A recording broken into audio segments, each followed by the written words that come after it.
Winston, What's up? What's up, Tyler? You doing all right? I'm good, man. How are you? I'm doing good, brother. I'm doing good. So sorry for this glare. This light is beaming down onto my forehead. Hopefully, it's not too distracting for Still you, looks good. and we can still Li- underwrite Little this little deal shiny, here. but it looks all right. Yeah, I'm gonna work on the lighting at some point. We'll hopefully perfect it. But we'll keep recording in the meantime.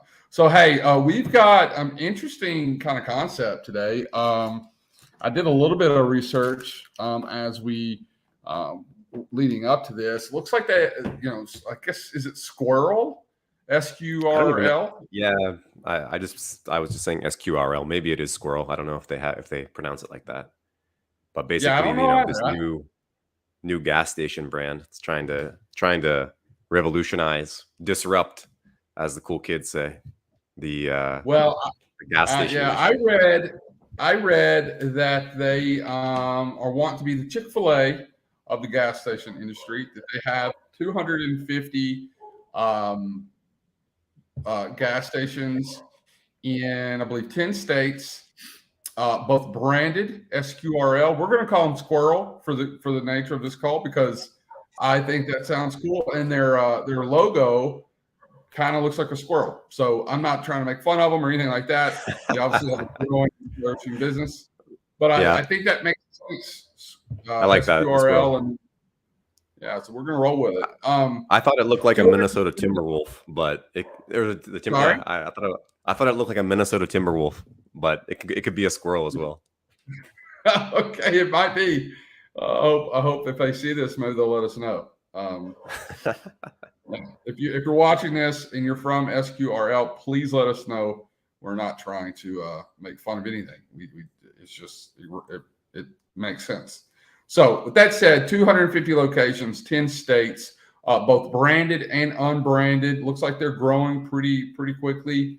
Um, hmm I did look at some of the locations they were in here, in Tennessee. They're in Jackson, Tennessee, which is a city of about 60,000 some odd uh, uh, population. And then you've got Humboldt, Tennessee, which is a very small town.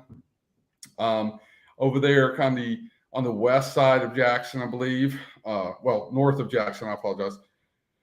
Uh, and then I believe two other locations. One in Millington, which is a small town, but getting ready to really grow a lot with that Ford plant that's going in over there. And then there was a fourth one that I wasn't really sure the location. I don't believe I'd heard of it before. So it looks like at least in Tennessee, they're in smaller towns. In Texas, I think they showed two locations. One was in Fort Worth, and the other one I don't recall. So Fort Worth is obviously a very large town. So I don't know that their strategy is just small town. It hmm looks like that they're just probably acquiring existing gas stations and redeveloping those into their brand. That's what I believe. I don't know Yep. that that's 100% true, but that is what I suspect. So And anyway, I that's wanted to go ahead.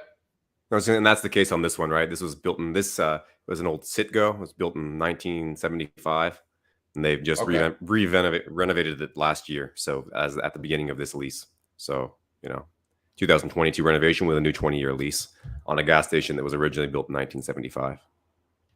Cool. So yeah, that makes sense. That's kind of what I picked up just looking at what they were doing. So I wanted to kind of begin this, and maybe we should do that a little bit more going forward. Just kind of like talking about the tenant a little bit, just giving hmm people kind of an understanding of what exactly um, these tenants are, especially with ones that aren't as well known. So with And that said, let's this is get it really the started. I'm gonna yeah. Let me share the screen here. And I mean, this is really world that uh, the world that you spend time in, right? With these private companies. Um, when everyone knows who Walgreens is or Starbucks or whatever, but a lot of these, private companies that have net lease assets, um, they're more difficult to discount the cash flows. You kind of have to dig into the company a lot more. You can't just rely on a triple B credit rating or whatever if they're a public company, right? So it's Yep. really important to know the tenant. So just a little bit about the location here. So this is in Brooksville, Florida. Brooksville, Florida is located north of Tampa. And as you can see right there, west of Orlando, right? It's kind of right in the middle of the two. And it's also kind of right in the middle of a cross section of the state highway. So you've got Highway 41 coming up from the south, 98 from the north and from the east. And then this gas station is actually right in the middle here. You get about 30,000 cars per day that go by right in the front here. And if you go into Google Maps, there isn't a map updated enough to show this SQRL. It still shows as a Citgo that loads up there, right? So this has been totally renovated. The lease started in November, and it's a 20-year lease. So let me just pull up the screen here.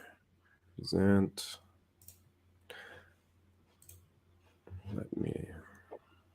They changed the settings on me now. I have to change the.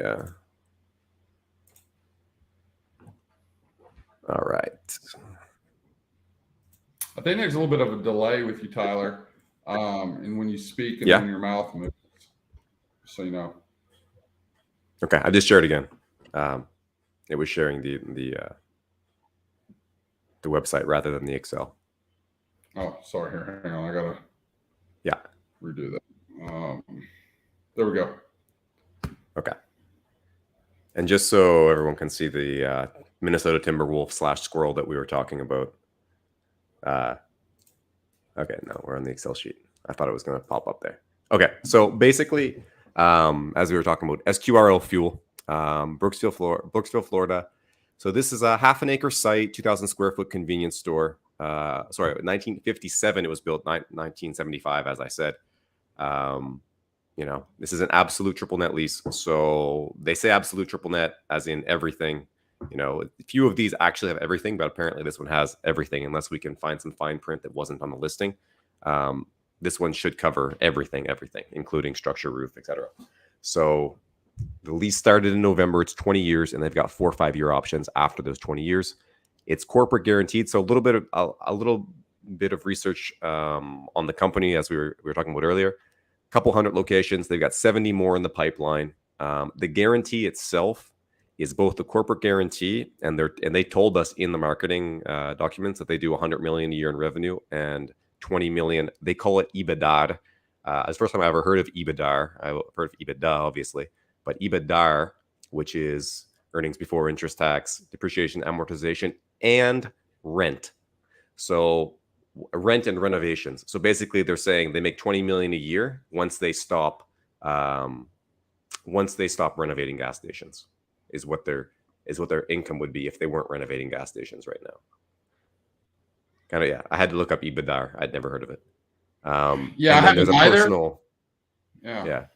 There's a personal guarantee of 120 million on this lease as well from personal guarantee. I didn't look further into than that, but so basically they're doing whatever they can to convince you that they're creditworthy, guaranteeing the lease, and it's not a bad lease. So it's a 5.9 cap. In the typical convenience store gas station world, that's pretty high. Most of the gas stations, the major gas stations that you're gonna find, like Circle K or Exxon or Murphy or whatever, they're gonna be a little bit lower than that. So you are getting a bit of a premium from the market because these guys started in 2010. This particular gas station has 183,000 to start NOI, and they're asking just over 3 million as a purchase price.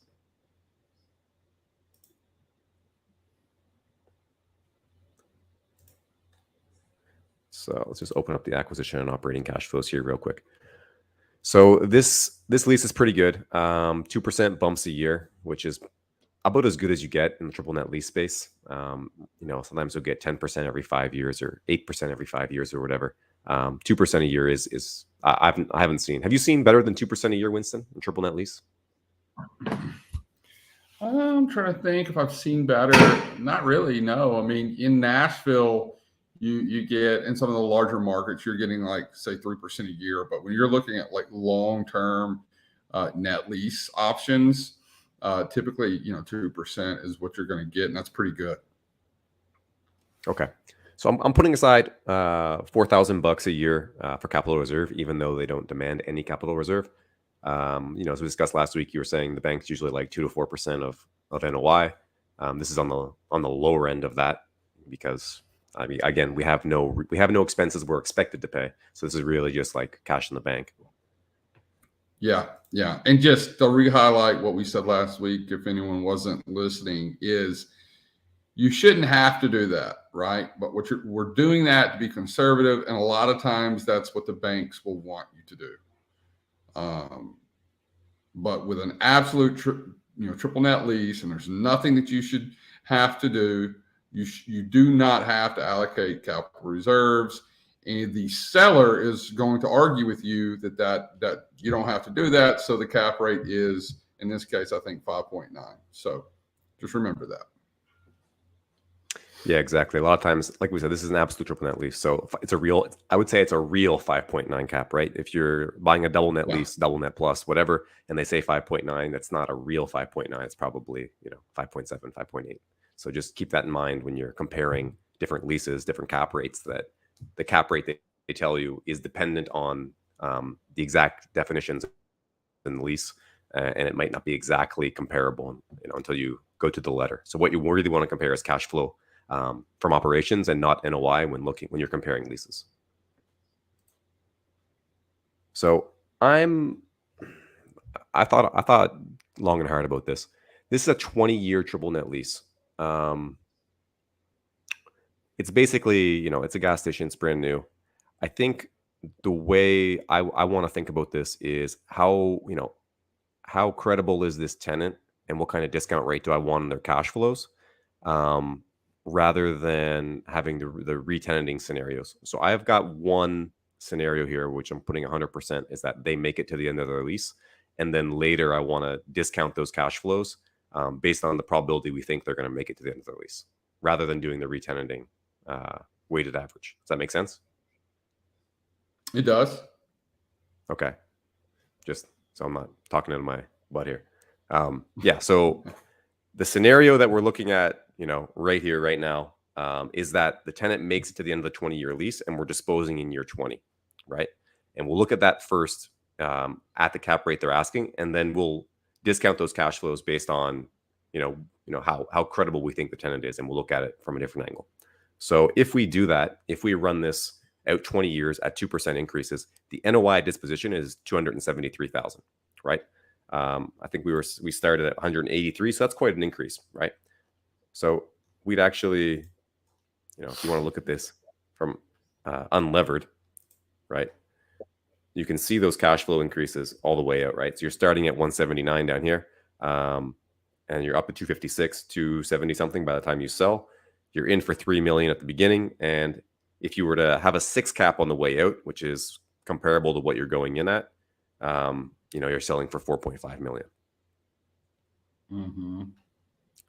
If we look at this with leverage, this, unlike many triple net leases today, with the loan rates that we have, this cash flow is positive. So we do actually have slightly positive leverage even at the price that they're asking. So if you got a 6.5% loan, whatever you put in for your loan to value, you're going to get a better return leverage than you do unleveraged. So in this scenario where we have 50% loan, our unlevered IRR is 7.5% and our levered is 8%. And because this is such a long lease, so if you were to really hold this thing for 20 years, you'd end up with 3.5 times your money on the way out than you went in with. So, you're in for 1.5 million. And then on the back end, you're getting 3.5 times that. So it's not, if you just want to store cash for 20 years, it's not, there's worse things you could do than get 3.5 times your money.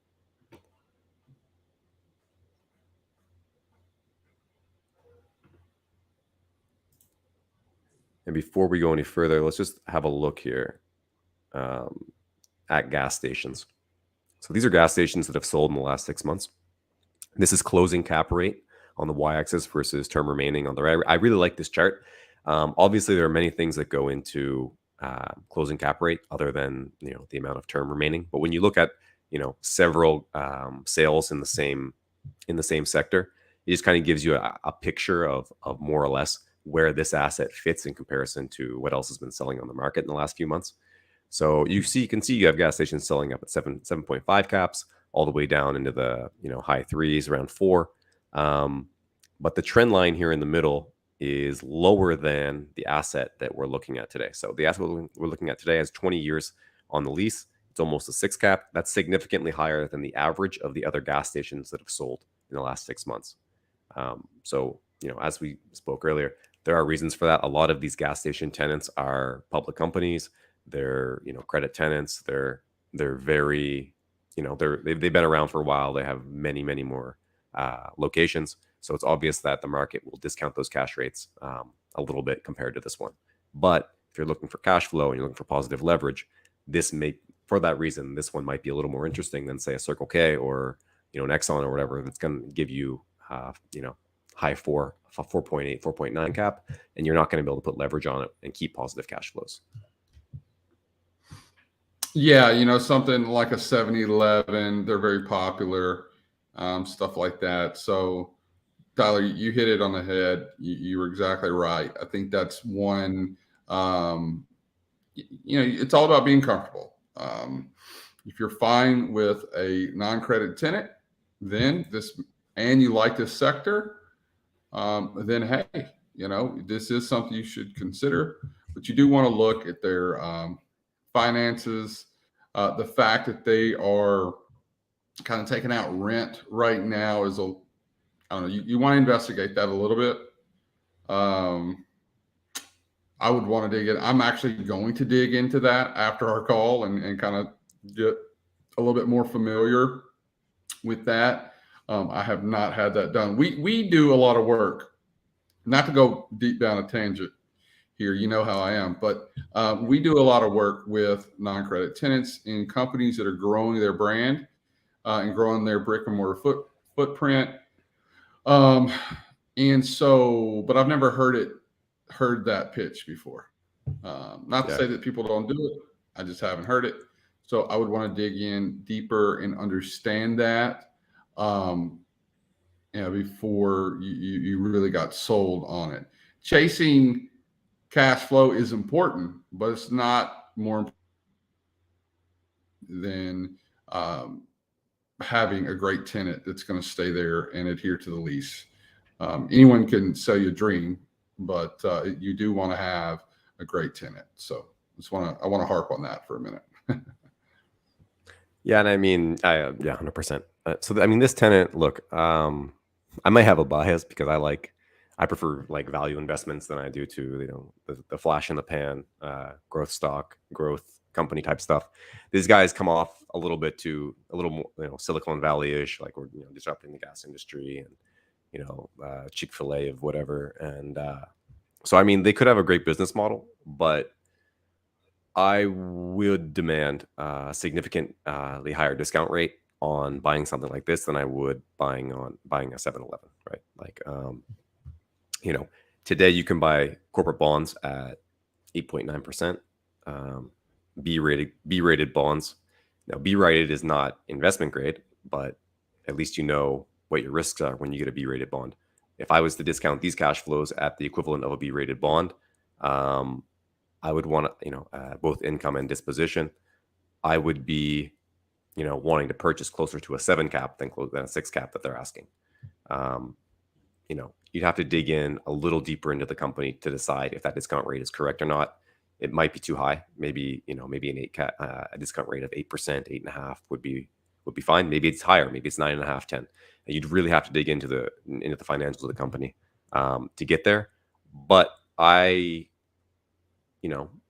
just looking at what we have from financials and comparing it to what's publicly available, I don't think we're out of the ballpark by wanting to discount our cash flows in the 9% range and offering, and especially in this cap rate environment, somewhere in the high 6s to a 7. Yeah. And if we were to do that, this is what our cash flow is. Let's do 50%. So this is something I like this chart. We mess with it every week. But if you're on, 6.5% loan, and you can play with these numbers, right? If you got 6, whatever. You can see how your cash flows change over time. You can change your loan to value. And down at the bottom, you can see how your unlevered, which won't change, obviously, and your levered IRR change, and then your multiplier on invested capital changes, right? So your multiplier on invested capital levered with a 50% loan on a deal like this, when you're discounting at 9%, is going to give you about a 4.5 return on your capital over 20 years. So, that's not bad. If you could buy this thing at a 6.9 cap, pretty good IRR, pretty good return on capital. It's important to look at both of those. Just as a bit of an aside, when you're underwriting real estate investments, people love IRR. The problem with IRR is that it's very rare that you're going to reinvest your cash flows at the same return that this investment specifically is giving you, and that's an assumption of the IRR. So be careful with IRR especially when you have a lot of cash flows, because you're never going to reinvest them at exactly that rate. So it's really important to look at an absolute metric as well, like multiplier on invested capital, so that when you get out of the investment exactly how much money you're going to have, irrelevant of whether you reinvested it or not. Just to keep those two in mind. Never look at just IRR. Always have a real tangible metric that gives you multiplier on cash as well. So, Winston, do you buy this thing? Do you buy it at a 6.9 cap? Do you buy it at a 5.9 cap? Do you do more research? What do you feel? My position, if I'm a buyer, if I have the ability to put 50% cash down on this, I like the gas, the fuel sector, and I want yield. I'm doing more research before I make an offer on this. I have questions. I have questions because of their growth. They are a growth company. What are their growth? What does it look like? What's their goal? What are they chasing? Right? When will they stop growing to then become profitable? EBITDA profitable, right? I'd want to see their financials, if they'll share them. They are the developer in this situation, I believe. Again, I don't know for a fact, but I believe what they're doing is buying existing locations. A separate company by the name of Standard Development Company is redeveloping those gas stations, putting the SQRL or SQRL brand on it, and then they are doing a sale lease back to investors. So they do, that's fine, that's normal, and companies do that, but they are making money off of that, right? And so I just want to make sure that their operation is profitable. I would also like to, if possible, see what they're expecting on that individual store. I have questions, so I don't think I would be a buyer today, knowing what I know, but I don't think you